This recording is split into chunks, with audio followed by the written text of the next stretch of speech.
midterm assignment, IELTS part 3. I will be the first questioner, and Nurul will be the second questioner. So, Nurul, in this part, I will ask you a few questions related to historical place. Are you ready? Yes, Rijal, please. All right. Uh, so, how do people in your country feel about protecting historic buildings? Okay, thank you for the question. Mm, I believe people from my country will want to protect and preserve important historic buildings, except maybe a few who put business ahead of their morality and rational thinking. We had our moments when people spontaneously protected the plan or to demolish such sites in the past. Due to hug public backlash and outcry, the authority have been forced to abandon their plan to build multi-storied commercial buildings by smashing the old buildings that have historical significance.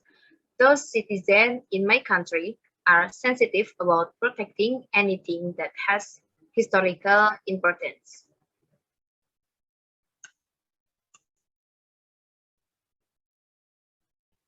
All right. So, do you think an area can benefit from having an interesting historic place locally? In what way?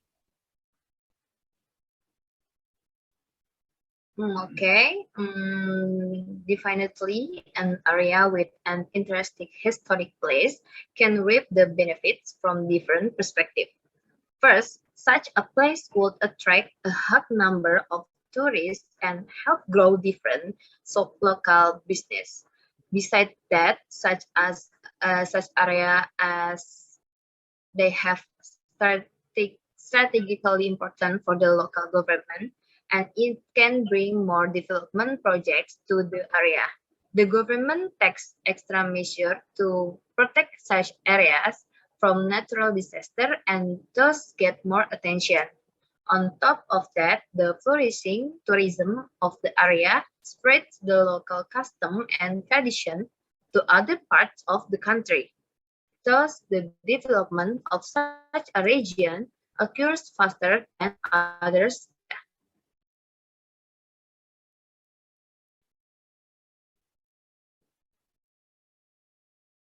Right. So, what do you think will happen to historic places or buildings in the future, and why? I think that is hard to tell, and all would depend on the future generation.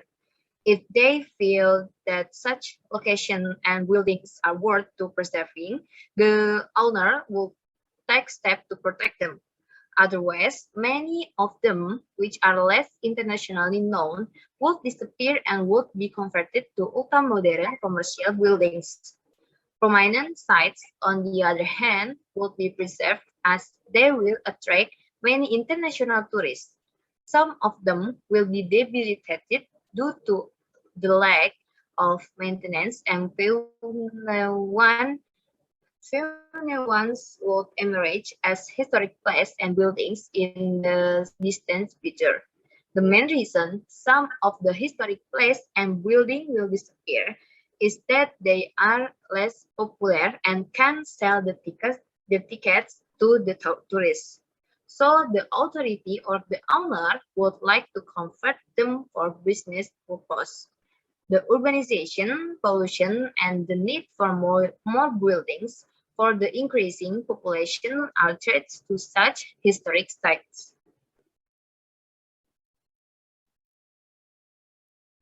All right. So, for the last question, how were you taught history when you were at school? Okay, our teachers mainly taught us history from the textbooks, and we were lucky to have a few amazing teachers who have explained how history is important to understand the future. They often explained important events and characters from history and taught us how these events and powerful men have shaped future events. We were required to the history studies book and watch documentaries made on real historical facts, and those were not included in our syllabus.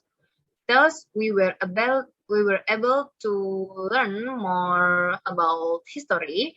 Our school authority took us to different museums and or history sites to generally to the 3 times a year, and those excursions were our chance to explore more and witness the artifacts from the past.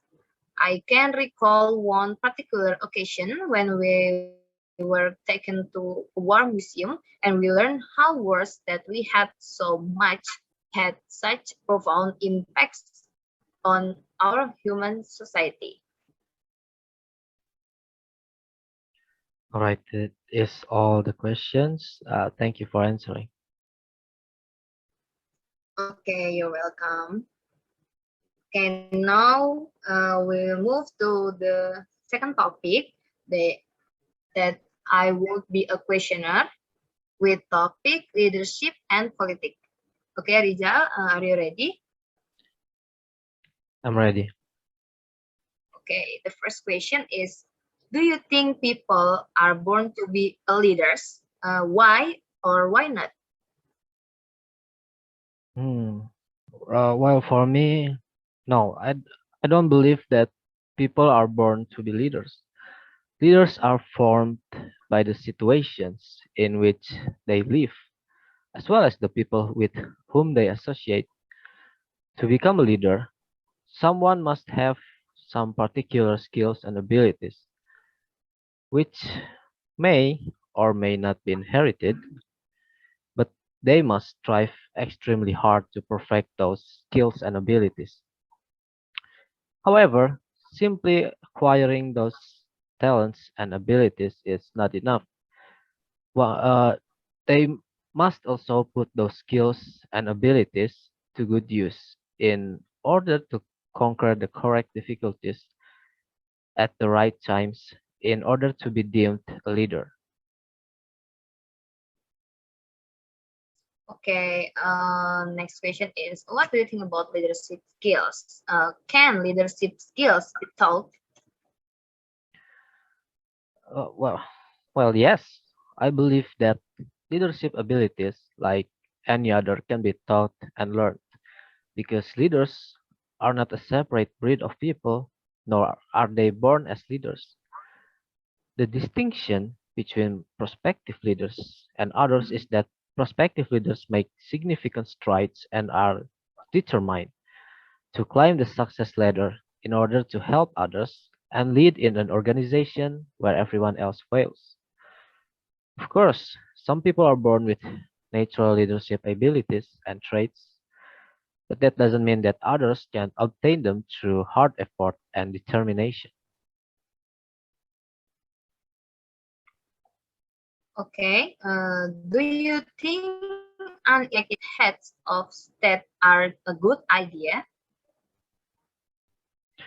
Well, uh, this is a hard question. To be honest, I think it's an excellent concept to appoint unelected officials as heads of states, as long as there's solid transparency and accountability. Elections can be easily rigged these days, and as a result, it is extremely conceivable that the true winners or elected politicians are not receiving the chance to hold the position. However, it would not be so horrible if so much money and time were not involved in staging these elections. Furthermore, we see a lot of violence during election periods in some developing countries, which can truly divide an entire nation.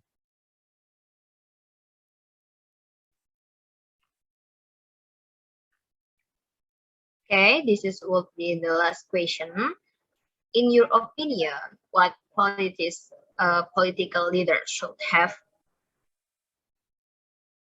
Well, in my opinion, to be a good political leader, a person must possess certain characteristics which may include patience, fairness, commitment, and a solid educational qualification to comprehend the many scenario dynamics, as well as the capacity to inspire public emotion in a constructive way.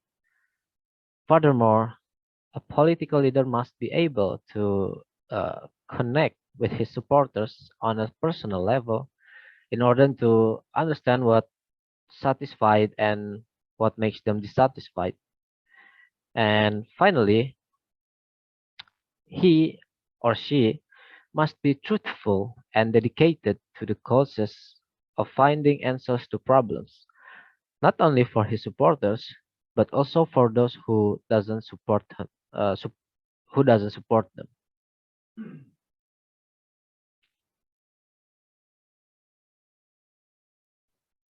Okay, thank you, Rijal, for your answer. You're welcome.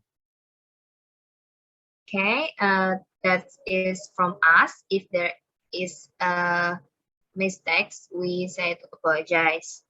Thank you, everyone. Bye.